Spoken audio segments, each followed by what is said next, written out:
বন্যা আইতেছে, আমরা খুব ভয়াবহনের ভিতরে আছি। ভাঙ্গে যাইতে আছে, জ্বরের চোটে ঘুমাইও না।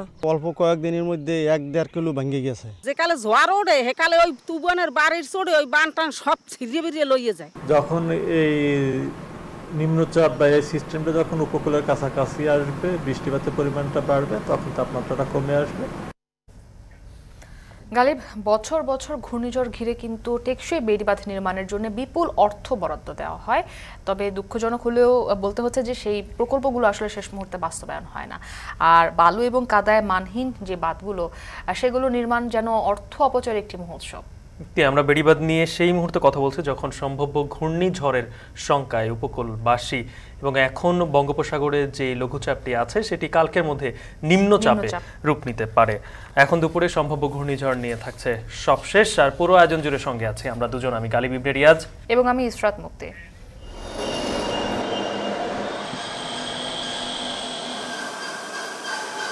কারিগরি শিক্ষা আমাদের জন্য খুবই গুরুত্বপূর্ণ, কারণ আমরা যখন দেশে এবং দেশের বাইরে যাই তখন আমাদের এই কোর্সগুলো অনেক দরকার পড়ে। আমার কাছে তো মনে হচ্ছে খুব ভালোই কাজ দেবে, কারণ এই জায়গায় স্যার ম্যাম অনেকটাই ভালো এবং কি হাতে ধরে কাজ শিখিয়ে দিচ্ছে।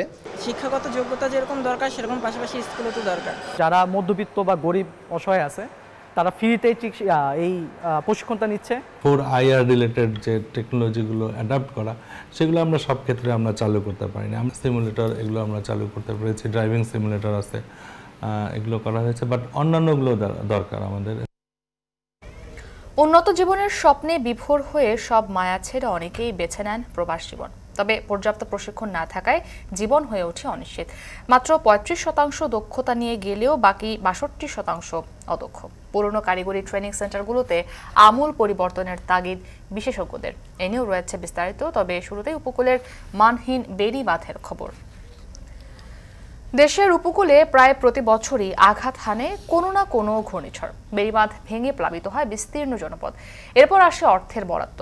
শুধু খুলনার কয়রা ও সাতক্ষীরায় প্রায় 2,500 কোটি টাকার স্থায়ী বাঁধ প্রকল্প থাকলেও তা চলছে কচ্ছপ গতিতে। আর তাৎক্ষণিক বরাদ্দে বেশিরভাগ সময় বালু আর মানহীন ব্যাগ ফেলেই শেষ হয় কাজ। ঘূর্ণিঝড় মোকাবিলায় কতটুকু প্রস্তুত সেসব বেড়িবাঁধ? সহকর্মীদের তথ্য ও ছবিতে সে খবর জানাবেন শামীমা রহমান শাম্মী।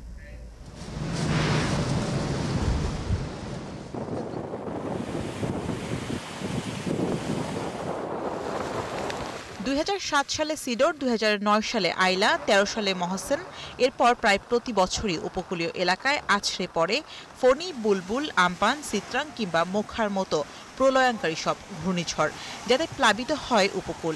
তাই দুর্যোগ এলেই আতঙ্কে থাকেন স্থানীয়রা, যার প্রধান কারণ দুর্বল বেড়িবাঁধ। যদিও প্রতি বছরই বেড়িবাঁধ সংস্কারে আসে কোটি কোটি টাকার বরাদ্দ, চলে কাজ, তবে ঝুঁকি কাটে না উপকূলবাসীর। কপোতাক্ষ ও শাঁখবাড়িয়া নদীর তীরবর্তী এলাকা খুলনার কয়রা। 154 কিলোমিটার বেড়িবাঁধ থাকার পরও প্রতিবার ঘূর্ণিঝড়ে সবথেকে বেশি ক্ষতিগ্রস্ত হয় এই উপজেলার মানুষ, যেখানে প্রতি বছরই বাঁধ সংস্কারে 3 কোটি টাকা খরচ করে পানি উন্নয়ন বোর্ড। তবে স্থায়ী বেড়িবাঁধ নির্মাণ না হওয়ায় যাতে শুধুই অর্থের অপচয়ই হয়। তবে সর্বশেষ 2022-23 অর্থ বছরে এই উপজেলার প্রায় 32 কিলোমিটার স্থায়ী বেড়িবাঁধের কাজ শুরু করে পানি উন্নয়ন বোর্ড, যাতে 2টি পোল্ডারে খরচ ধরা হয়েছে 1472 কোটি টাকা, যার মাত্র 15% কাজ শেষ হয়েছে।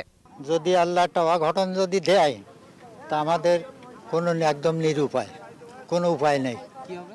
তখন আমাদের হয় ডুবি মরতে হবে, নাই সাঁতারেই মাথারি একদিক যাই উঠতে হবে। ভিতরে পানি ঢুকলে দেখা যায় যে পানি ঢুকলে সামনে যেগুলো ঘর বাড়ি আছে সেগুলো সব প্লাবিত হয়ে যায়। আমাদের কোনো আশ্রয় কেন্দ্রে নেই, আমরা যে দাঁড়াবো এমন আমাদের কোনো আশ্রয় কেন্দ্রে নেই, দূরে গিয়ে উঠতে হবে। আশ্রয় কেন্দ্রে যে সকল নারী পুরুষকে এবং জনসাধারণকে রাখা হবে, আমাদের একটি সংকেতের সাথে সাথেই তাদের শুকনো খাবার, সুপেয় পানি, চিকিৎসার সকল ব্যবস্থা আমাদের উপজেলা প্রশাসন থেকে করা হয়েছে। এদিকে বঙ্গোপসাগরে সৃষ্ট নিম্নচাপ রেমালের আতঙ্ক তৈরি হয়েছে সাতক্ষীরা উপকূলের মানুষের মাঝে। ঝড়ের চেয়ে বেশি আতঙ্ক লড়বড়ে বাঁধ নিয়ে, যদিও এখানে প্রতি বছর বাঁধ সংস্কার বাবদ খরচ হয় 10 কোটি টাকা। তবে যে কাজ শেষ হয় বালু ও নিম্নমানের জিও ব্যাগ ফেলা এবং রিং বাঁধ নির্মাণের মাধ্যমে, যাতে অর্থের অপচয় হলেও দুর্ভোগ শেষ হয় না উপকূলবাসীর। তবে এবারে শুরু হয়েছে ১,০০০ কোটি টাকার মেগা প্রকল্প, যার আওতায় নির্মাণ করা হবে ২৯ কিলোমিটার স্থায়ী বাঁধ।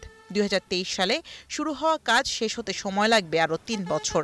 তবে এরপরেও ঝুঁকিপূর্ণ থাকবে আরও ৩০ কিলোমিটার অংশ। নদীবেষ্টিত ও সাগর উপকূলে অবস্থিত দ্বীপ জেলা ভোলা প্রাকৃতিক দুর্যোগ প্রবণ জেলা হিসেবে পরিচিত। বর্তমানে জেলার ৩৩৪ কিলোমিটার বেড়িবাঁধ থাকলেও স্থায়ী মাত্র ৪৭ কিলোমিটার। এর মধ্যে ৫০ কিলোমিটার জিওব্যাগ ডাম্পিং করা। বাকি ২৮৭ কিলোমিটার বাঁধ পুরনো, সরু, নিচু, অস্থায়ী ও ঝুঁকিপূর্ণ। তবে প্রয়োজনীয় বরাদ্দ না থাকায় পুরো বাঁধ টেকসই করা সম্ভব হচ্ছে না বলছে পানি উন্নয়ন বোর্ড। আমাকে নদীর সাইড মনে করেন ভাঙতে ভাঙতে মুখ পুরো চুরে ঘরের কাছে আইছে, আমরা কোথায় যাবো এই বাচ্চা কাচ্চা নিয়ে? নদীর পাশে যে আমরা ৫০-৬০টা ফ্যামিলি বসবাস করি, হ্যাঁ, তাদের বন্যা আসলে দুর্যোগের ভিতরে থাকা লাগে। বন্যা হইলে আমরা যে কোথায় যাবো বলে আমাদের কোনো স্থান নাই, চাওয়াল পাল নিয়ে কোথায় যাবো। লঘুচাপের প্রভাব পড়তে শুরু করেছে বরগুনার উপকূলীয় অঞ্চলে। বিরাজ করছে গুমট আবহাওয়া। ৮০৫ কিলোমিটার বেড়িবাঁধের মধ্যে ৯ কিলোমিটার অতি ঝুঁকিপূর্ণ, যাতে বাড়ছে আতঙ্ক। এদিকে ভাঙন তীব্র হয়েছে কলাপাড়ার নীলগঞ্জ ইউনিয়নের ১ কিলোমিটার বন্যা নিয়ন্ত্রণ বাঁধে, যাতে শঙ্কা বাড়ছে স্থানীয়দের মাঝে। পানি উন্নয়ন বোর্ড বলছে রাঙাবালি ও কলাপাড়া উপজেলার ৫১৮.৩ কিলোমিটার বন্যা নিয়ন্ত্রণ বাঁধ রয়েছে। এর মধ্যে ৫.৭০ কিলোমিটার ঝুঁকিতে আছে। এদিকে নোয়াখালীতে বন্যা নিয়ন্ত্রণ বাঁধ রয়েছে ১২০ কিলোমিটার।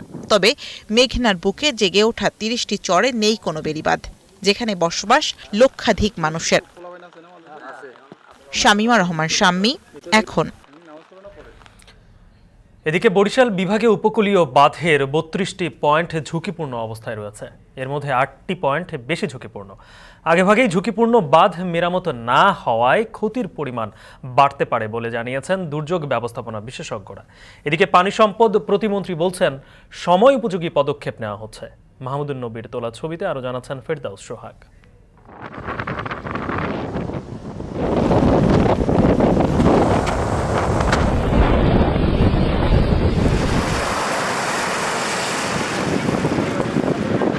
প্রায় প্রতি বছরই বঙ্গোপসাগরে একাধিক নিম্নচাপ তৈরি হয়, কখনো কখনো তার রূপ নেয় ঘূর্ণিঝড়ে। এতে ঘটে প্রাণহানি, নষ্ট হয় ফসল ও সম্পদ। তাই ঘূর্ণিঝড়ের খবর শুনলেই আতঙ্কিত হয়ে পড়েন উপকূলীয় এলাকার বেড়িবাঁধের আশপাশের বাসিন্দারা। ঘূর্ণিঝড়ের ক্ষয়ক্ষতি থেকে রক্ষায় উপকূলীয় এলাকায় বেড়িবাঁধ নির্মাণ করেছে পানি উন্নয়ন বোর্ড, যাতে ঝড়ের সময় উপকূলীয় এলাকায় পানি ঢুকতে বাধা দেয়। তবে ঘূর্ণিঝড় সিডোর, আইলা ও আমফানের আঘাতে বরিশাল বিভাগের বেড়িবাঁধের ৭৯টি পোল্ডারের মধ্যে ২৮ কিলোমিটারের ৩২টি পয়েন্ট ক্ষতিগ্রস্ত হয়, যার মধ্যে ৬টির কাজ চলমান রয়েছে। তবে বাকি ২৬টি পয়েন্ট ঝুঁকিপূর্ণ থাকায় আতঙ্কে স্থানীয় বাসিন্দারা। ঘূর্ণিঝড়ের সময় সাগরের পানি ফুঁসে ওঠে। প্রথম আঘাত হয় এই বাঁধগুলোতে। স্থানীয় বাসিন্দারা জানান, ঘূর্ণিঝড় আমপানের সময় এই ৪৭/৪ নং পোল্ডারের ঠিক এই স্পটটিতে আঘাত এনেছিল। ক্ষতিগ্রস্ত হয়েছিল স্পটটি। এরপর মেরামত করা হয়, কিন্তু তাতে সন্তুষ্ট নন স্থানীয় বাসিন্দারা। ৫ থেকে ৬,০০০ মানুষ। যখনই এই ঘূর্ণিঝড়ের খবর শুনি তখন হৃদয়ের ভিতরে আতঙ্ক থাকে, ভয়ে থাকি, কোথায় যাব, কি করব। যে কালে ঝড় ওঠে সেকালে ওই তুবনের বাড়ির চড়ে ওই বান টান সব ছিঁড়িয়ে বেরিয়ে লইয়ে যায়। ঘূর্ণিঝড়ের খবর শুনলে তো আমাদের ভিতরে অনেকটা ভয় কাজ করে। আমরা ভয় পাই যে ছেলে নিয়ে বাবু নিয়ে কোথায় যাবো, নদীর পেল লগে রাস্তা ছুটে গেলে আমরা কই যাইয়া দাঁড়াম। আমাকে ওই রাস্তাটা যদি ঠিক করে দেয় আমরা অনেক ভালো থাকতে পারি। তবে ঘূর্ণিঝড়ে ক্ষতির অন্যতম কারণ হিসেবে দেখা যায় উপকূলীয় এলাকার বাসিন্দাদের অনীহা। ঝড়ের আগে সতর্কতায় মাইকিং করা হলেও বাড়ি ছেড়ে আশ্রয় কেন্দ্রে যেতে চান না স্থানীয়রা। যেসব এলাকায় মানুষজন সিপিপির স্বেচ্ছাসেবকদের কথা গুরুত্ব দিয়েছে, ওই এলাকাতে দেখেছি যে ক্ষতি অনেক কম হয়েছে। যেখানে সাইক্লোন শেল্টার আছে সেখানে ক্ষতি কম হয়েছে। অর্থাৎ মানুষ, এলাকার জনগণ সচেতন যেখানে, সেখানেই মূলত ক্ষয়ক্ষতি কম হয়েছে।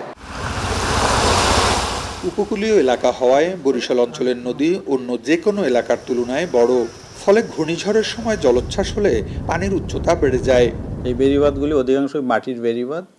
এই বেড়িবাঁধের এখন বর্তমানে যে আমরা প্রতি বছরই মেরামত করি এবং মেরামত করার ফলে দুর্বল বেড়িবাঁধগুলি অনেক ঝুঁকিপূর্ণ অংশ আমরা মেরামত করে শেষ করছি। তবে এখনও কিছু কিছু জায়গায় দুর্বলতা রয়ে গেছে। 6টা পয়েন্টে আমরা মেরামত কাজ করছি এবং আশা করতেছি যে আর কিছুদিনের মধ্যে এটা মেরামত হয়ে যাবে।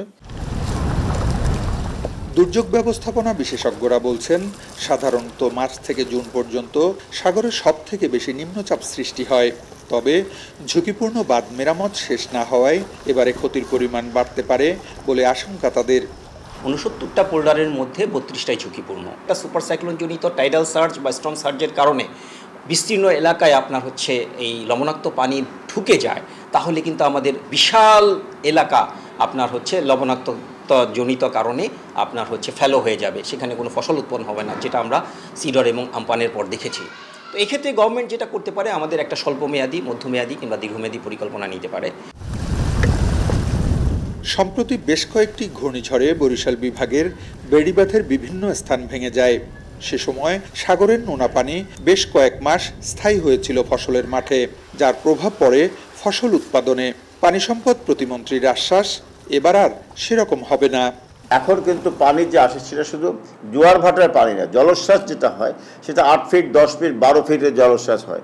তো আমরা সেটাকে এই জলোচ্ছ্বাস থেকে আমরা উপকূলীয় অঞ্চলকে রক্ষা করার জন্য আমরা সেখানে এখন আমরা 5 মিটার মানে 3 5 15 ফিট আমরা হাইটে আমরা কিন্তু বাঁধ দিচ্ছি পুরো উপকূলীয় অঞ্চলে। এবং আমাদের আরও 10টা প্রকল্প বাস্তবায়নের আছে, সেটা ওয়ার্ল্ড ব্যাংকের ফান্ড আসলে আমরা কাজ শুরু করবো, সমীক্ষা হয়ে গেছে।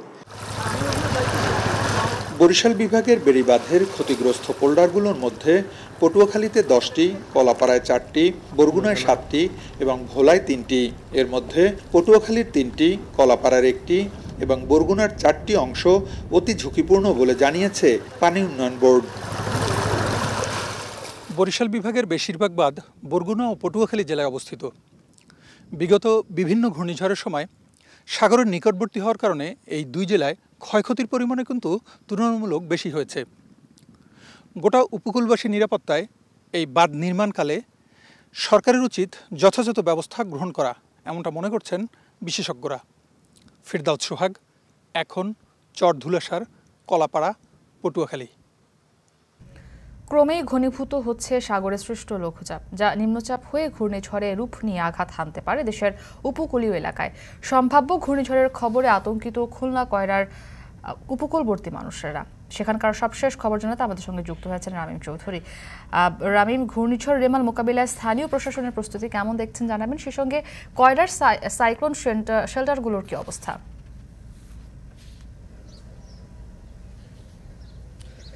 মুক্তি, এখানে আসলে উপকূলীয় অঞ্চল বলতে এই খুলনার সবচেয়ে যে ক্ষতিগ্রস্তপূর্ণ যে জায়গাটি সেটি কিন্তু এই কয়রা উপজেলা, এবং এখানে ঘূর্ণিঝড়ের পূর্বাভাস পাওয়ার সাথে সাথে কিন্তু এখানকার যে উপজেলা প্রশাসন সেটি কিন্তু তারা কিন্তু বিভিন্ন রকম আশ্রয় কেন্দ্র প্রস্তুত করে রেখেছে। আপনি দেখতেই পাচ্ছেন আমার পিছনে একটি আশ্রয় কেন্দ্র রয়েছে। এখানে কিন্তু সাধারণ মানুষ, আশপাশের গ্রাম অঞ্চলের মানুষ যারা রয়েছে তারা কিন্তু এখানে এসে আশ্রয় নেবেন। আসলে এই যে উপজেলাটি রয়েছে, এই উপজেলার পুরো চারপাশ ঘিরেই কিন্তু বলতে গেলে নদী রয়েছে, কপোতাক্ষ নদী সহ আরও একটি নদী রয়েছে, যেটার কারণে কিন্তু এখানে ঝড় বা বন্যা বা জলোচ্ছ্বাস আসলেই কিন্তু এখানে এই গ্রাম অঞ্চলে লোকালয়তে পানি ঢুকে যায়, এবং যার কারণে কিন্তু এখানে জনসাধারণের ব্যাপক দুর্ভোগ হয়ে থাকে। ঠিক সেই দুর্ভোগ কাটাতে কিন্তু উপজেলা প্রশাসন এবার আগে থেকেই অনেক প্রস্তুতি নিয়ে রেখেছেন। আমরা উপজেলা নির্বাহী কর্মকর্তার সাথে কথা বলেছিলাম, তিনি বলেছেন যে এখানে 116টি আশ্রয়কেন্দ্র এখনো পর্যন্ত প্রস্তুত রাখা হয়েছে। এর পাশাপাশি কিন্তু এখানে যে অন্যান্য যে স্বাস্থ্যকর্মী রয়েছেন, প্রত্যেকটা ইউনিয়নে কিন্তু এক একটি স্বাস্থ্যকর্মীদের এক একটি টিম সাজিয়ে রাখা হয়েছে। এর পাশাপাশি উদ্ধারকর্মী যারা রয়েছে, উদ্ধারকর্মীও কিন্তু সব প্রস্তুত রাখা হয়েছে, এবং এখানে সিপিবি সহ অন্যান্য যে স্বেচ্ছাসেবী বিভিন্ন রকম সংগঠন রয়েছে তারাও কিন্তু এখনো পর্যন্ত প্রস্তুত রয়েছে। তবে ঝড়ের পূর্বাভাস আসলেও কিন্তু এখনো পর্যন্ত আবহাওয়ার তেমন কোনো পরিবর্তন হয়নি। আবহাওয়া কিন্তু এখনো পর্যন্ত সেই আগের মতোই স্বাভাবিক অবস্থায় রয়েছে। তবে লঘুচাপ নিম্নচাপে পরিণত হলে কিন্তু এই যে আবহাওয়ার পরিবর্তন আসতে পারে এবং এখানে আবহাওয়ার পরিবর্তন আসার পরে কিন্তু ঝড়ের যে মূল যে সমস্যাটি রয়েছে পানির যে উচ্চতা সেটি কিন্তু বেড়ে যায় এবং পানির চাপ বাড়ার সাথে সাথে কিন্তু এখানে যে বেড়িবাঁধগুলো রয়েছে সেই বেড়িবাঁধগুলোতে চাপের সৃষ্টি হয় এবং এখানে যদি 5 থেকে 7 ফুটের উপরে পানি উঠে যায় নদীগুলোতে তাহলে কিন্তু এখানে জলোচ্ছ্বাসের একটি সম্ভাবনা থেকে যায় এবং সেই সম্ভাবনা থেকেই কিন্তু ভয় পাচ্ছে এখানকার এলাকাবাসীরা। তো এই ছিল আমার কাছে খুলনার কয়রা উপজেলা থেকে সবশেষ খবর। মুক্তি। ঘূর্ণিঝড় রেমাল মোকাবিলায় স্থানীয় প্রশাসনের প্রস্তুতির সবশেষ তথ্য জানাতে যুক্ত ছিলেন রামিম চৌধুরী। দক্ষিণ পশ্চিম বঙ্গোপসাগরে অবস্থান করছে লঘুচাপটি কালকের মধ্যে নিম্নচাপে পরিণত হতে পারে বলে জানিয়েছে আবহাওয়া অধিদপ্তর। এই নিম্নচাপ ঘূর্ণিঝড়ে পরিণত হলে তা দক্ষিণ পশ্চিম বা দক্ষিণ পূর্ব দিকে যেতে পারে। জলীয় বাষ্প কমে যাওয়ায় সারা দেশে ভ্যাপসা গরম অনুভূত হচ্ছে। সাগর যখন একটা লঘুচাপ তৈরি হয় তখন বাংলাদেশে বা স্থলভাগে বৃষ্টিপাতের পরিমাণটা কমে যায় এবং যেহেতু বৃষ্টিপাতের পরিমাণটা কমে যায় তাপমাত্রাটা বাড়বে এবং যে জায়গাগুলোতে তাপ প্রবাহ আছে এই তাপ প্রবাহটা অব্যাহত থাকবে এবং কিছু নতুন এলাকা এর সঙ্গে যুক্ত হতে পারে। তবে যখন এই নিম্নচাপ বা এই সিস্টেমটা যখন উপকূলের কাছাকাছি আসবে বৃষ্টিপাতের পরিমাণটা বাড়বে তখন তাপমাত্রাটা কমে আসবে। প্রশিক্ষণ ছাড়া বিদেশ গিয়ে কর্মহীন থাকা কিংবা কাঙ্ক্ষিত কাজের সন্ধান না পাওয়া এমন খবর নতুন নয়। পর্যাপ্ত দক্ষতার অভাবে প্রবাসে বাংলাদেশি কর্মীদের একটা বড় অংশ পড়েন নানান সংকটে। কিন্তু তাদের প্রশিক্ষিত করে তোলার প্রশিক্ষণ সেন্টারগুলোই অনেকটা পুরনো যন্ত্রপাতি দিয়ে চলছে। প্রশিক্ষণার্থী টানতেও অনেকটা ব্যর্থ তারা। এমন বাস্তবতায় আধুনিকায়নের বিকল্প নেই বলছেন অভিবাসন বিশেষজ্ঞরা। অন্যদিকে সারা দেশের টিটিসিগুলোতে সুযোগ সুবিধা বাড়ানোর আশ্বাস প্রবাসী কল্যাণ প্রতিমন্ত্রীর। বিস্তারিত সাজিদ আরাফাতের প্রতিবেদন। দেখে মনে হতে পারে এটি ভারী কোনো শিল্প কারখানা, কর্মীরা ব্যস্ত নানা সরঞ্জাম তৈরিতে। আদতে এটি একটি প্রশিক্ষণ কেন্দ্রের চিত্র, যেখানে হাতে কলমে প্রশিক্ষণ নিচ্ছেন নানা বয়সী মানুষ, যাদের সবারই লক্ষ্য বিদেশে পাড়ি জমানো। প্রবাস জীবনে রয়েছে নানা চড়াই উতরাই আর কাজের চ্যালেঞ্জিং পরিবেশ। তাই প্রবাস জীবন বেছে নেওয়ার আগে নিজেকে ঝালিয়ে নিচ্ছেন সিরাজগঞ্জের সেলিম রেজা। কারণ ভিন দেশে কাজের বাস্তবতার সাথে খাপ খাওয়াতে বিকল্প নেই প্রশিক্ষণের। আস্তে আস্তে সময়ের সাথে আমরাও এগিয়ে যাব, সেগুলো নিয়ে আমাদের চিন্তা ভাবনায় আনতে হবে। ভাষা শেখার পর পরীক্ষা দেওয়ার পর এসব সার্টিফিকেট থাকলে শো করলে ওগুলো বিষয়টা তাড়াতাড়ি হয়। Bangladesh Korea technical training centre ঘুরে দেখা যায় কেউ ওয়েল্ডিং, কেউ ড্রাইভিং, কেউ বা আবার সুইং মেশিন অপারেটরের কাজ করতে ব্যস্ত। ব্যবহারিক ক্লাসের বাইরে রয়েছে একাডেমিক পড়ালেখা, আছে বিভিন্ন দেশের ভাষা শেখার কোর্সও। তবে কারিগরি বেশিরভাগ কোর্সই চলছে পুরনো যন্ত্রপাতি দিয়ে। তারাও এভারেজ দিচ্ছে আর আমরাও আমাদের বেস্টটা নেওয়ার উদ্দেশ্যেই আসছি, কিন্তু হয়তো বা নানা সার্কামস্টেন্সের কারণে আমরা আমাদের বেস্টটা নিতে পারছি না। এখন যেটুকু আছে এটুকু এনাফ, মোর দ্যান এনাফ স্টার্টিংয়ের জন্য। যদি সে ভালো কিছু করতে চায় তো ভালো কিছু আস্তে আস্তে আপগ্রেড করতে হবে। প্র্যাকটিক্যাল স্কিলগুলো তো আমার খুবই কাজে দেবে, কারণ আমার তো স্কিল দরকার। বাইরের দেশে যেহেতু ড্রাইভিংয়ের অনেক ফ্যাসিলিটিস দেওয়া হয়, সেহেতু ড্রাইভিং আমাদের জন্য খুবই দরকার। কাজ পায় না, খুঁজে ধারে ধারে ঘুরে, তো আমরা চাই না এরকম কোনো কিছু সিচুয়েশনে পড়তে। এই জন্য আমাদের নিশ্চয়তার জন্য আমরা এখানে কাজ শিখে পরে আর কি আমরা বাইরে যাব। সময়ের পরিক্রমায় প্রযুক্তি বদলে গেলেও এসব ট্রেনিং সেন্টার মান্ধাতার আমলেই রয়ে গেছে। তবে প্রযুক্তি হালনাগাদের প্রক্রিয়া চলছে বলে জানান অধ্যক্ষ। আমরা এখনো যে 4IR রিলেটেড যে টেকনোলজিগুলো অ্যাডাপ্ট করা, সেগুলো আমরা সব ক্ষেত্রে আমরা চালু করতে পারি না। আমরা কিছু চালু করছি, যেমন সিএনসি মেশিন অপারেশন আমরা চালু করছি। এটা আবার অন্যান্য সিমুলেটর, আমাদের যে সিমুলেটর এগুলো আমরা চালু করতে পেরেছি। ড্রাইভিং সিমুলেটর আছে, এগুলো করা হয়েছে। বাট অন্যান্যগুলো দরকার আমাদের, যেমন আমাদের ওয়েল্ডিং সিমুলেটরের মাধ্যমে করা এখন বিভিন্ন জায়গায় হচ্ছে। এগুলো আমরা আমাদের হায়ার অথরিটিকে দিয়ে আমরা খুব শীঘ্রই এগুলো আমরা করে ফেলবো আর কি। বিদেশগামী নারীদের অনেকেই হাতে কলমে প্রশিক্ষণ নেন শেখ ফজিলাতুন্নেসা মুজিব টেকনিক্যাল ট্রেনিং সেন্টারে। গোপালগঞ্জের পলি আক্তার প্রশিক্ষণ নিচ্ছেন হাউসকিপিংয়ে। মাত্র 7 দিনের প্রশিক্ষণ নিয়ে 4 বছর আগে লেবানন গিয়ে খুব একটা সুবিধা করতে পারেননি, তাই ফিরে এসে আবারও 2 মাসের আবাসিক প্রশিক্ষণ নিচ্ছেন তিনি। তার মতো অনেকেই সৌদি আরব যাওয়ার জন্য ভাষা দক্ষতার পাশাপাশি গৃহস্থালী কাজের উপর প্রশিক্ষণ নিচ্ছেন। এজন্য খরচ হচ্ছে এককালীন 9,400 টাকা। প্রতিষ্ঠানটি ঘুরে দেখা যায় প্রশিক্ষণার্থীর সংখ্যা বেশি নয়, সরঞ্জামগুলো অনেক পুরনো, নতুন প্রযুক্তির ব্যবহারও কম। কথায় বলে দক্ষ হয়ে বিদেশ গেলে অর্থ সম্মান দুই মেলে। প্রবাসীদের শ্রম ঘামে পাঠানো রেমিটেন্স বাংলাদেশের আর্থসামাজিক বিকাশে অন্যতম অনুঘটক। আর তাই বিদেশ যেতে ইচ্ছুক জনগোষ্ঠীর পাশাপাশি দেশের নানা প্রান্তে ছড়িয়ে থাকা কারিগরি প্রশিক্ষণ কেন্দ্রগুলোতে আধুনিকায়ন আনা জরুরি বলে মনে করেন বিশেষজ্ঞরা।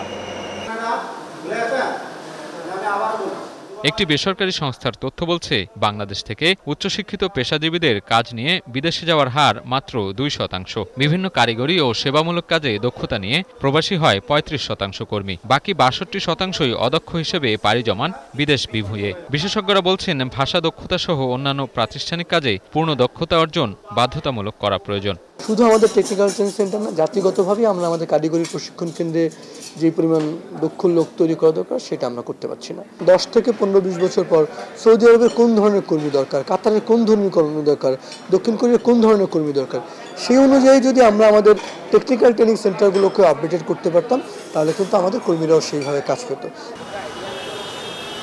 দেশের বিভিন্ন জেলা উপজেলার ট্রেনিং সেন্টারকে নতুন করে ঢেলে সাজানোর পাশাপাশি সুযোগ সুবিধা বাড়ানোর আশ্বাস দিয়েছেন প্রবাসী কল্যাণ প্রতিমন্ত্রী। উন্নত জীবনের স্বপ্নে বিভোর হয়ে দেশ বা পরিবারের মায়া ত্যাগ করে অনেকেই বেছে নেন প্রবাস জীবন। তবে পর্যাপ্ত প্রশিক্ষণই পারে সে জীবনকে স্বাচ্ছন্দ্যময় করে তুলতে। আর সে কারণেই কারিগরি প্রশিক্ষণ কেন্দ্রগুলোতে আমূল সংস্কারের তাগিদ অভিবাসন বিশেষজ্ঞদের। সাজিদ আরাফাত, এখন, ঢাকা। দেশকে পরাধীনতার হাত থেকে মুক্ত করা সহ বিশ্ব শান্তি প্রতিষ্ঠায় নিরলস কাজ করে গেছেন বঙ্গবন্ধু শেখ মুজিবুর রহমান। স্বীকৃতি হিসেবে 1973 সালের এদিন বঙ্গবন্ধুকে জুলিও কুরি পদকে ভূষিত করা হয়। বিশ্লেষকরা বলছেন, বঙ্গবন্ধুর শান্তির নীতি আদর্শ মেনে বাংলাদেশকেও বিশ্ব শান্তি প্রতিষ্ঠায় নেতৃত্ব দিতে হবে। দেবরাজ দেবের প্রতিবেদন। যে বিশ্বে থাকার কথা ছিল শান্তি সমৃদ্ধি, সেখানে দেশে দেশে এখন যুদ্ধ বিগ্রহে মানুষ ঘরহীন, আধুনিক অস্ত্রে বরণ করে নিতে হচ্ছে মৃত্যু। শান্তি ও মানবাধিকারের বার্তা এখন যেন কাগজে কলমেই সীমাবদ্ধ। গাজা উপত্যকায় হত্যাযজ্ঞ হোক, আর ইউক্রেন রাশিয়া দীর্ঘমেয়াদী যুদ্ধ, কিংবা বাস্তুচ্যুত রোহিঙ্গা সংকট, সবই যেন পৃথিবীকে ফেলে দিয়েছে অশান্তির সাগরে। যদিও এই অশান্তি প্রাচীনকাল থেকেই চলে আসছে, যা দিনে দিনে প্রযুক্তিগত উৎকর্ষতায় তৈরি নিত্য নতুন মরণাস্ত্র ব্যবহারে হয়েছে আরও রক্তক্ষয়ী। তবুও কিছু মানুষ এই অশান্তির বিরুদ্ধে দাঁড়িয়ে হয়েছেন মানবজাতির কাছে মহামানব। যে পৃথিবীতে সুখে শান্তিতে মানুষের বসবাসের স্বপ্ন দেখতেন, শোষণের বিরুদ্ধে আমৃত্যু ছিলেন সোচ্চার, তেমনই একজন বাংলাদেশের স্থপতি বঙ্গবন্ধু শেখ মুজিবুর রহমান, যার সুচিন্তিত নেতৃত্ব ও আত্মত্যাগ স্বাধীন করেছে দেশকে। মাশাআল্লাহ, উদ্ধার করতে হবে। বিশ্ব ও আঞ্চলিক শান্তিতে অবদান রাখায় 1973 সালের এদিন অর্থাৎ 23 মে বিশ্ব শান্তি পরিষদের প্রেসিডেন্সিয়াল কমিটির সভায় 140টি দেশের প্রায় 200 সদস্যের উপস্থিতিতে বঙ্গবন্ধুকে দেওয়া হয় জুলিও কুরি পদক। সারা জীবনের দর্শন আর বাংলাদেশের মুক্তিযুদ্ধের সর্বাধিনায়কত্বের প্রেক্ষাপটে এই পুরস্কার দিতে সম্মত হয় পরিষদ। বিশ্ব শান্তির জন্য তিনি যেসব দেশ বিশ্ব শান্তির পক্ষে ছিল, তিনি তাদের সাথে সংযোগ স্থাপন করলেন। জুলিও কুরি পুরস্কার পাওয়ার পর বলেছিলেন, বিশ্বের যে কোনো স্থানে হোক না কেন, বাঙালি জাতি নিপীড়িত, নির্যাতিত, শোষিত, শান্তি ও স্বাধীনতাকামী সংগ্রামী মানুষের চিরসাথী হয়ে থাকবে।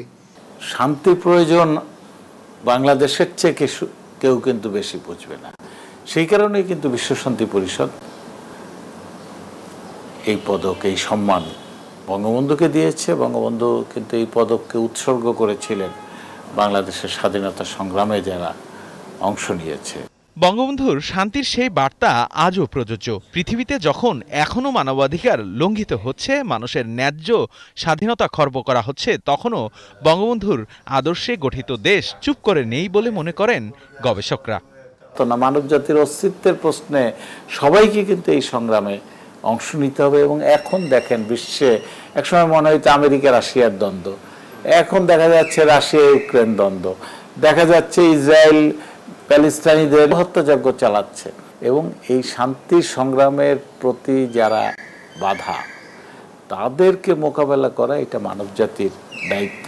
এবং বিশ্বের শান্তিকামী মানুষও মনে করেছে বাংলাদেশ শান্তির পক্ষে। শেখ হাসিনা নিজেও সামরিক জান্তা শাসনের বিরুদ্ধে জাতিসংঘে প্রস্তাব রেখে এসেছেন, এমনকি ফিলিস্তিনে যে গণহত্যা হচ্ছে সে কথা বলেছেন। আজকে বাংলাদেশ বিশ্বের শান্তির জন্য অনেক জায়গায় দুতিয়ালি করছে। 1959 সাল থেকে শুরু হওয়া জুলিও কুরি পদক বঙ্গবন্ধুর আগে কিউবার বিপ্লবী নেতা ফিদেল কাস্ত্রো, ভিয়েতনামের সংগ্রামী নেতা হো চি মিন, ফিলিস্তিনের নেতা ইয়াসির আরাফাতও পেয়েছেন। সম্প্রতি বিশ্ব শান্তির অন্যতম নেতা বঙ্গবন্ধুর নামে আগামী বছর থেকে একই দিনে বঙ্গবন্ধু শান্তি পুরস্কারের সিদ্ধান্ত নিয়েছে বাংলাদেশ সরকার। ভারতের রাজধানী দিল্লি। দেবরাজ দেব, এখন ঢাকা। এখন দুপুরে নিচ্ছে একটা বিরতি, ফিরছি একটু পর, সাথেই থাকুন।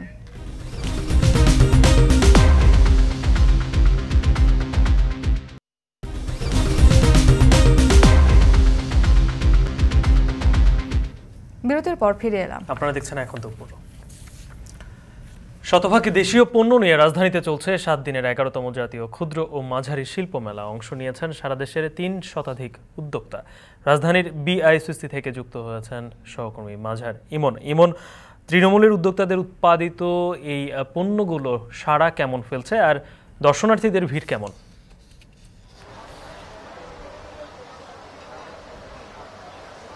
গালিব, 7 দিনব্যাপী চলা এই জাতীয় ক্ষুদ্র এবং মাঝারি শিল্প মেলাটি যে উদ্যোক্তাদের যে সমস্ত পণ্যগুলো রয়েছে, পণ্যর সারার কথা যদি বলতে চাই, একেবারে অত্যন্ত সারা ফেলেছে ক্রেতা এবং যে সমস্ত বায়ার বা হোলসেলার রয়েছে তাদের মাঝে। এই মেলাটি একটু ব্যতিক্রম। এখানে উদ্যোক্তাদের জন্য এই মেলাটি করা হয় এবং উদ্যোক্তারাই তাদের যে সমস্ত ক্রেতার পাশাপাশি তাদের যে হোলসেলের যে বিষয়টি এবং বায়ারের যে বিষয়টি সেটি তারা নিশ্চিত করে থাকে এই মেলাটির মাধ্যমে। এই মেলাটি মূলত উদ্যোক্তাদের জন্য একটি বিশেষ প্ল্যাটফর্ম বলা যেতে পারে, যে তাদের যে সমস্ত পণ্যগুলো রয়েছে তাদের নিজস্ব প্রতিষ্ঠান, নিজস্ব কারখানায় তৈরি যে সমস্ত পণ্যগুলো রয়েছে সেটি তারা বিক্রি করে, পাশাপাশি প্রচারণার যে বিষয়টি সেটি তারা করে। এবারের মেলায় শতভাগ দেশীয় পণ্য রয়েছে, যেই পণ্যগুলো মূলত একেবারে দেশের প্রান্তিক পর্যায়ে যে সমস্ত কর্মীরা রয়েছে। আমরা এখানে কয়েকজন উদ্যোক্তার সাথে কথা বলেছিলাম। যশোর, রাজশাহী অর্থাৎ দেশের প্রত্যন্ত অঞ্চলে যে সমস্ত উদ্যোক্তারা রয়েছে তারা এইখানে এই মেলাটিতে তারা তাদের পণ্যগুলো প্রদর্শিত করছেন। তারা বলছেন যে একেবারে তৃণমূল পর্যায়ে যে সমস্ত গৃহকর্মী রয়েছে তাদের হাতের তৈরি পণ্য এই মেলাটিতে উঠেছে। সব মিলে বলা যায় যে দেশের যে সমস্ত উদ্যোক্তারা রয়েছে, দেশের প্রান্তিক পর্যায়ে যে সমস্ত উদ্যোক্তারা রয়েছে, কর্মীরা রয়েছে, তাদের যে সমস্ত পণ্যগুলো তারা উৎপাদন করে, তৈরি করে, সেই পণ্যটির এক প্রকারের প্রচারণা এবং তাদের বেচা বিক্রির যেই একটি বিশেষ প্ল্যাটফর্ম হিসেবে এই মেলাটি ব্যবহার করে থাকে। এই মেলাটি মূলত আগামী 25 তারিখ পর্যন্ত চলবে। 7 দিনব্যাপী এই মেলাটিতে আমরা কথা বলেছিলাম অনেক ক্রেতার সাথে। ক্রেতারা যেটি বলছেন যে রাজধানীতে এমন মেলা আসলে দেখা যায় না। একই ছাদের নিচে দেশের একেবারে তৃণমূল পর্যায়ের বিভিন্ন পণ্য রয়েছে, দেশের যে সমস্ত ঐতিহাসিক পণ্য রয়েছে, ঐতিহ্যবাহী যে সমস্ত পণ্য রয়েছে সেই পণ্যগুলো এই মেলায় দেখা যায়। সব মিলে বলা যায় যে ক্রেতা, উদ্যোক্তা এবং এসএমই ফাউন্ডেশন, যেই ফাউন্ডেশনের উদ্যোগে এই মেলাটি হচ্ছে শিল্প মন্ত্রণালয়ের আন্ডারে, তো বলা যায় যে এসএমই ফাউন্ডেশনের উদ্যোগে যে সমস্ত এই মেলাটি হচ্ছে, ক্রেতা, বিক্রেতা এবং উদ্যোক্তা যারা আছে সবাই বলছে যে এই সমস্ত মেলা বছরে একবার না হয়ে যাতে বছরে 2 থেকে 3 বার আয়োজন করা যায় এবং সময়টা আরেকটু যদি বাড়ানো যেত তাহলে আরো বেশি ভালো হতো। সব মিলে এই ছিল এসএমই ফাউন্ডেশনের উদ্যোগে মাঝারি এবং ক্ষুদ্র শিল্প মেলার সবশেষ বেচা বিক্রি এবং উদ্যোক্তাদের খবর। যুক্ত ছিলেন সহকর্মী মাঝার ইমন। কুমিল্লায় খরস্রোতা তিতাসের বুকে এখন ধান ও বীজতলা, মিলছে না মাছ, সেচের পানির অভাবে বিপাকে কৃষক। এমন করুণ দৃশ্য বলে দেয় নদীটি বুঝি হারাতে বসেছে তার চিরচেনা রূপ ও অস্তিত্ব। নদী যখন অস্তিত্ব সংকটে তখন শাখা প্রশাখার খালগুলো বিলীন হচ্ছে। খালেদ সাইফুল্লাহ জানাবেন বিস্তারিত। আর ছবিতে ছিলেন বাসির আহমেদ।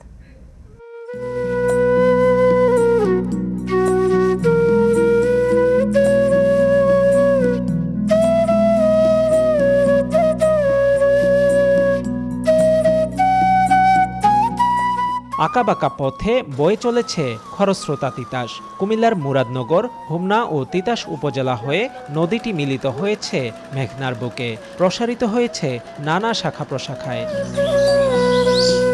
সড়ক সেতু যখন গড়ে ওঠেনি তখন এই তিতাসের বুক চিরেই যাতায়াত করত স্থানীয়রা।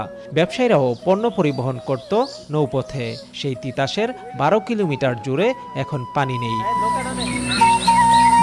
দখল দূষণ আর নদীর যত্ন না নেয়ায় নদীতে আগের মতো পানি নেই, ফলে সেচের পানি মেলে না নদী আর খাল থেকে। প্রাণ প্রকৃতির উচ্ছ্বাস নেই নদীকে ঘিরে। পানি না থাকায় বিরান মাঠে ফসল বুনছেন স্থানীয়রা, কোথাও বাঁধ দিয়ে মাছ চাষ করছেন কেউ কেউ। কৃষিকাজ করা হতো এবং এই নদী থেকে অনেকে আমরা পানি নিয়ে খেতাম, পরিষ্কার পানি ছিল, নদীর পানি খেতাম। এখনো মাছও শেষ, নদীও শেষ। এই পানি দিয়া ৩-৪টা উপজেলার মানুষ স্কিম করছে, এরিদান করছে, এখন নদী বইরে গেছে, এখন আর সুযোগ নাই। আগে ছিল নদী নৌকা 3 গুণি 4 গুণি বাদাম বেড়া যাইতো সিলেট এদিক দিয়া। নদী এখন চর পড়ে গেছে, পানি চলাচল এখন বন্ধ হয়ে গেছে, আমাদের জমি নেওয়া করতে একটু কষ্ট হয়। নদীর গতিপথ পরিবর্তন করায় কুমিল্লার মুরাদনগর হোমনা সংযোগ সেতু থেকে তিতাস উপজেলার দাসকান্দি পর্যন্ত প্রায় 12 কিলোমিটার এলাকা জুড়ে তিতাস নদীটি এখন অস্তিত্ব সংকটে মৃতপ্রায়। এর ফলে স্থানীয় কৃষকরা পড়েছেন বিপাকে। পানি সংকটে ব্যাহত হচ্ছে খাদ্য উৎপাদন। এছাড়া নাব্যতা সংকটে বহু আগেই এই নদীপথে বন্ধ হয়েছে যান চলাচল, বিলুপ্ত হচ্ছে মাছসহ জলজ প্রাণী। অথচ এই তিতাসকে কেন্দ্র করে রচিত হয়েছিল 3 উপজেলা সহ স্থানীয় অর্থনীতির নানা উপাখ্যান। তিতাস আর গোমতী নদী সহ বেশ কিছু বড় খাল ঘিরে চাষাবাদ হয় মুরাদনগর, হোমনা ও তিতাস উপজেলার 42,857 হেক্টর জমিতে। তীব্র খরতাপে পুড়ছে ফসলের মাঠ, সেচের পানিও মিলছে না চাহিদা মতো, তাতে বাড়ছে উৎপাদন খরচ। সামগ্রিক প্রভাব পড়ছে কৃষি ও মৎস্য আহরণে। এক সিজন একদম পানি পাই না, এতে যাই জমিগুলি নষ্ট হয়ে যায়। 1150 টাকা পানি খরচের টাকা হয়ে গেছে। কৃষকটা অনেক ঝামেলা আছে, নদীতে পানি নাই, খালে পানি নাই, পানির জন্য খুবই ব্যাঘাত হচ্ছে, ফসল হয়ই না। সেচ ব্যবস্থার অভাবে অনাবাদি থাকে প্রায় 2,500 হেক্টর জমি। কৃষি কর্মকর্তারা বলছেন, কুমিল্লায় অধিকাংশ ফসলের মাঠই নদী ও খালের পানি নির্ভর। তাই পানির যোগান বন্ধ হয়ে গেলে ক্ষতিগ্রস্ত হবেন কৃষকরা। নদী খননে সম্ভাব্যতা যাচাই করে প্রয়োজনীয় ব্যবস্থা নেওয়া হবে বলছে পানি উন্নয়ন বোর্ড। যদি স্থানীয়ভাবে কৃষক যারা বা তারা জনপ্রতিনিধিদের মাধ্যমে যদি অন্য কোনো অংশ খননের তারা দাবি করে, সেক্ষেত্রে আমরা একটা স্টাডি করে সম্ভাব্যতা যাচাই করে এবং সেই সম্ভাব্যতা যাচাইয়ের প্রতিবেদনের উপর ভিত্তি করে আমরা পরবর্তীতে খননের ব্যবস্থা করব। বিএডিসি বিশাল একটা প্রকল্প নিয়েছে, সেটা খাল খনন এবং নদী খননের যে জলাবদ্ধতা দূরীকরণ। আশা করা যায় যে অচিরেই আমাদের নদীগুলো পানিতে ভরাট থাকবে এবং খালগুলো যদি আমাদের এটা পুনরুদ্ধার করা যায় তাহলে কিন্তু মাঠের পর মাঠ ফসল চাষ করা সম্ভব। কম জমিতে বেশিরভাগ কৃষকই এখানে বৈচিত্র্যময় ফসল ফলাচ্ছেন, যা আশা জাগানিয়া। তাই নদীর শাখা প্রশাখা ও সেচ নির্ভর খালগুলো খনন অপরিহার্য প্রয়োজন বলছেন তিতাস পাড়ের মানুষেরা। খালেদ সাইফুল্লাহ, এখন কুমিল্লা। এখন দুপুরে নিচ্ছে আরেকটা বিরতি, ফিরছি একটু পর, সাথেই থাকুন।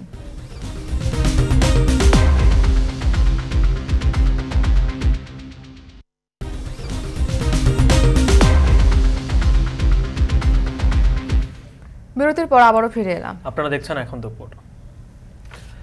ঘন ঘন বর্ষণ না হতেই বেড়েছে মশার যন্ত্রণা, তার সাথে প্রতিনিয়তই ডেঙ্গু রোগীর সংখ্যা বাড়ছে হাসপাতালে। রাজধানীর বিভিন্ন এলাকায় কর্পোরেশন কেমন তৎপর সে খবর জানাতে মুগদা এলাকা থেকে যুক্ত হচ্ছেন নাজমুস সাকিব। সাকিব, মশা নিধনে নগর কর্তৃপক্ষের পদক্ষেপ কেমন দেখছেন?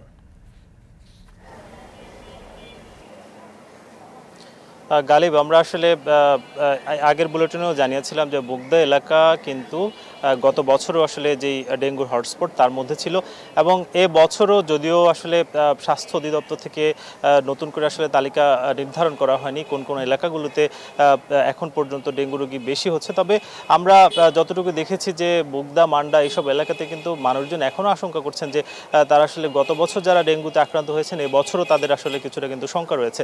আমরা এই এলাকার মানুষজনের সঙ্গে কথা বলছিলাম, তারা যেটা জানাচ্ছেন যে সন্ধ্যা নাগাদ কিন্তু তারা যে মশার উপদ্রব সেটা কিন্তু দেখতে পাচ্ছেন, দিনের বেলাও কোনো কোনো ক্ষেত্রে দেখা যাচ্ছে। তবে তারা আসলে নির্দিষ্ট করতে পারছেন না যে এটা আসলে ডেঙ্গু মশা নাকি অন্য মশা। তবে কারো কারো ক্ষেত্রে কিন্তু এখনও পর্যন্ত ডেঙ্গুর আক্রান্ত হওয়ার আসলে খবর পাওয়া যাচ্ছে এই মুগদা এলাকাতে। আমরা জিজ্ঞেস করেছিলাম এই এলাকার, অর্থাৎ মুগদা এলাকাটি ঢাকা দক্ষিণ সিটি কর্পোরেশনের 6 নম্বর ওয়ার্ডে এই ওয়ার্ড কাউন্সিলরের সঙ্গে কথা বলেছিলাম। তিনি যেটা জানাচ্ছেন যে তাদের আসলে যে জনবল রয়েছে সেই জনবল দিয়ে সকাল এবং বিকেল নাগাদ দুই বেলাতে তাদেরকে যে ফগিং কিংবা স্প্রে করতে হয় সেইটা কিন্তু আসলে পর্যাপ্ত না। তারা যেটা জানাচ্ছেন যে শুধুমাত্র 6 নম্বর ওয়ার্ডে কিন্তু 3 থেকে 4 জন দিয়ে দুই বেলা করে আসলে ফগিং স্প্রে করতে হয়। তবে বিভিন্ন এলাকাতে প্রতিদিনই যাওয়ার ফলে কিছু কিছু এলাকাতে কিন্তু প্রায় 4 দিন বা 3 দিন পর পর তারা দিতে হয়। যদিও এই এলাকার জনগণ যেটা জানাচ্ছেন তারা প্রায় 6 থেকে 7 দিন পর কিন্তু এটা দেখতে পান। আমরা হাসপাতালগুলোতেও খোঁজ খবর নিয়েছি, সেই হাসপাতালগুলোতে অর্থাৎ মুগদা হাসপাতালে আমরা খোঁজ নিয়েছি। এই হাসপাতাল যেটা জানাচ্ছে যে প্রায় 8 জন কিন্তু এখন পর্যন্ত ভর্তি রোগী রয়েছে। তবে তারা যেটা আসলে তুলনামূলক যেটা বিশ্লেষণ করছেন যে গত বছরে মার্চ কিংবা এপ্রিল অথবা মে পর্যন্ত যেই পরিমাণ রোগী পেয়েছেন, এই বছর কিন্তু তারা কিছুটা রোগী কিছুটা বেশি পেয়েছে। গত বছরও তারা কিন্তু মে মাসে প্রায় 76 জনকে চিকিৎসা সেবা দিয়েছিলেন এবং এ বছর সেটা কিন্তু বেড়ে প্রায় তারা যেটা বলছেন যে 170 থেকে 75 জনকে তারা কিন্তু চিকিৎসা সেবা দিয়েছেন। ফলে বলাই যায় যে এ বছর যদিও আমরা আসলে বৃষ্টিটা কিছুটা কম দেখছি, তবে এই গরমের মধ্যেও কিছুটা ডেঙ্গু রয়েছে এবং তারা আশঙ্কা করছেন যে আগামী দিনে যদি বৃষ্টি বাড়ে, অর্থাৎ বর্ষা মৌসুমে বৃষ্টি বাড়লে সেটা আরও বেশ ডেঙ্গু। রাজধানীর ডেঙ্গু পরিস্থিতি জানাচ্ছিলেন সহকর্মী নাজমুল সাকিব। এবার অন্য প্রসঙ্গ। কত শত পদক্ষেপ, অভিযানে কত মানুষ গ্রেফতার, তবুও কেন থামানো যাচ্ছে না রাজধানীর ছিনতাই? আইন শৃঙ্খলা বাহিনীর হাতে গ্রেফতার হয়েও কিভাবে আইনের ফাঁক ফোকর দিয়ে বেরিয়ে যাচ্ছে অপরাধীরা? দায় কার? কিভাবে অপরাধীদের এই পথ থেকে ফেরানো যাবে, এর পেছনের উত্তর খুঁজেছেন রাব্বি হোসেন। ছবিতে ছিলেন কাজী ফখরুল। ধরার সঙ্গে সঙ্গে তারা মানি ব্যাগ, মোবাইল নিতে চেয়েছিল, নিতে পারে না। বেসরকারি একটি প্রতিষ্ঠানে চাকরি করেন রুহুল আমিন। মাসখানেক আগে অফিসে যাওয়ার পথে ছিনতাইকারীর কবলে পড়েন। জোরপূর্বক মোবাইল মানিব্যাগ কেড়ে নেওয়ার সময় বাধা দিলে আক্রমণের শিকার হন তিনি। সেই বিভীষিকাময় ঘটনার বর্ণনা দেন এখন টিভিকে।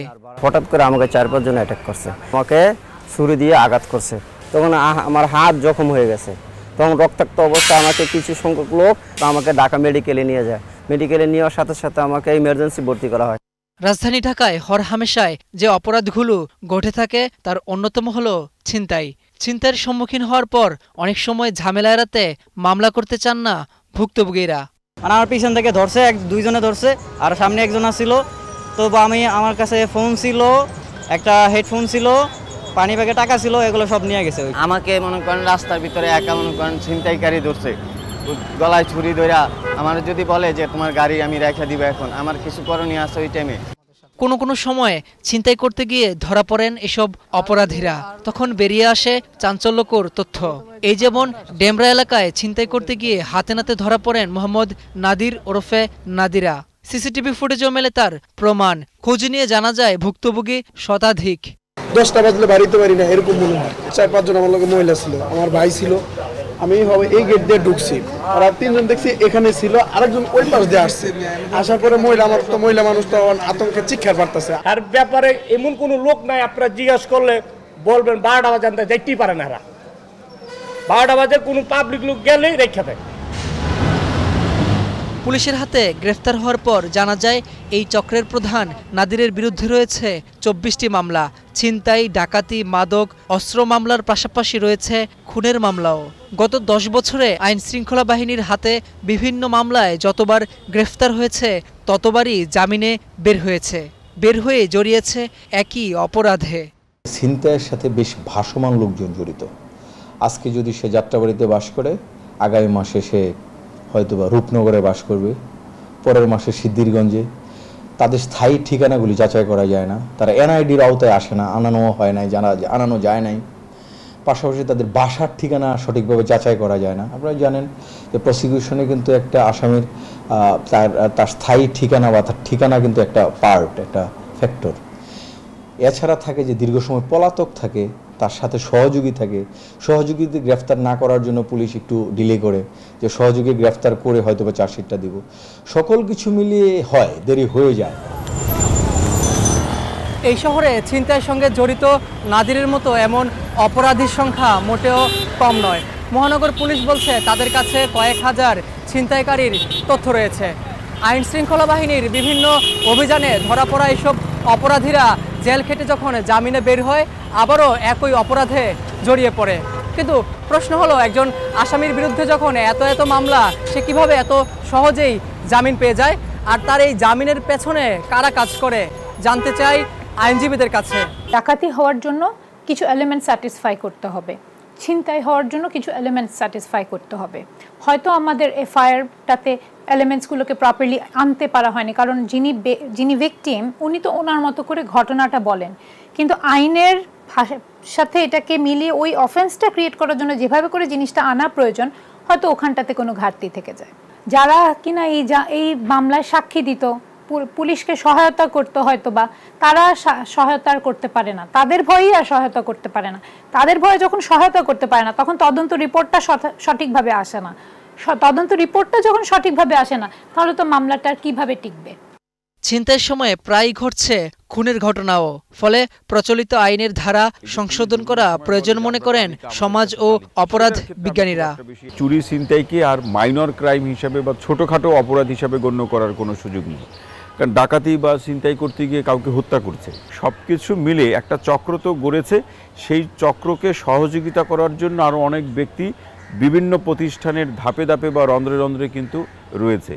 এদের বিরুদ্ধে ব্যবস্থার একটা প্রসঙ্গ, পাশাপাশি আইন পরিবর্তন করে এটাকে সহজে জামিনযোগ্য অপরাধের এই ধারাটা যদি পরিবর্তন করে যায়, কিছুটা হলেও, পুরোপুরি বন্ধ হবে এটা আমি বলছি না, বলার সুযোগও আমি দেখছি না, কিন্তু কিছুটা হলেও একটা পরিবর্তন আসবে।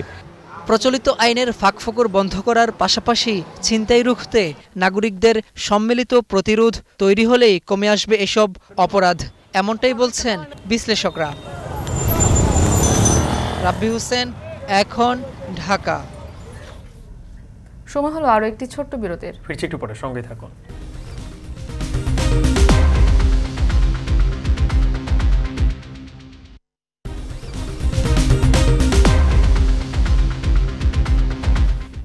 বিরতির পর আবার ফিরে এলাম। দেখছেন এখন দুপুর। আন্তর্জাতিক। ইরানের প্রয়াত প্রেসিডেন্ট ইব্রাহিম রাইসিকে তার নিজ শহর মাশহাদে দাফন করা হবে আজ। তাই বর্ষিয়ান এই নেতাকে চিরবিদায় জানাতে ইমাম রেজার মাজারে অবস্থিত কবরস্থান এলাকার আশপাশের রাস্তায় ঢল নামে লাখ লাখ মানুষের। অশ্রুসিক্ত নয়নের শেষ বিদায় জানাতে জড়ো হন ইব্রাহিম রাইসির জন্মভূমি সহ দূর দূরান্ত থেকে আসা মানুষেরা। ইরানের দ্বিতীয় বৃহত্তম এই শহরের রাস্তা এবং মাজারের চারপাশ জুড়ে রাইসির বড় বড় ছবি, কালো পতাকা এবং শিয়াদের নানা প্রতীকও টানানো হয়েছে। এর আগে মঙ্গলবার ও বুধবার রাজধানী তেহরান, তাবরিজ ও কম শহরে ইব্রাহিম রাইসি ও পররাষ্ট্রমন্ত্রী সহ নিহত সব সফর সঙ্গীর জানাজা হয়। হেলিকপ্টারে বিধ্বস্ত হয়ে গত 19 মে প্রাণ হারান প্রেসিডেন্ট রাইসি সহ 9 জন।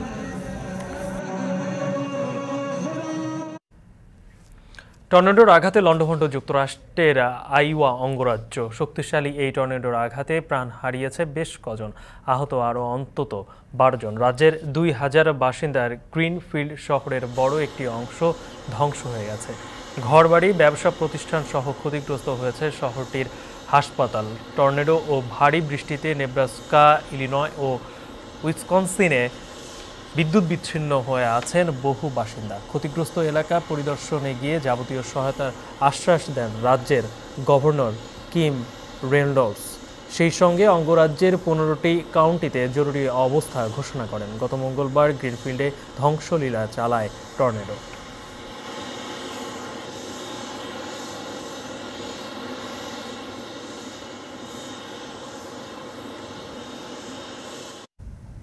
শেষ করছি এখন দুপুর। এখন টেলিভিশন ওয়েবসাইটে দেখতে ভিজিট করেন www.ekhon.tv।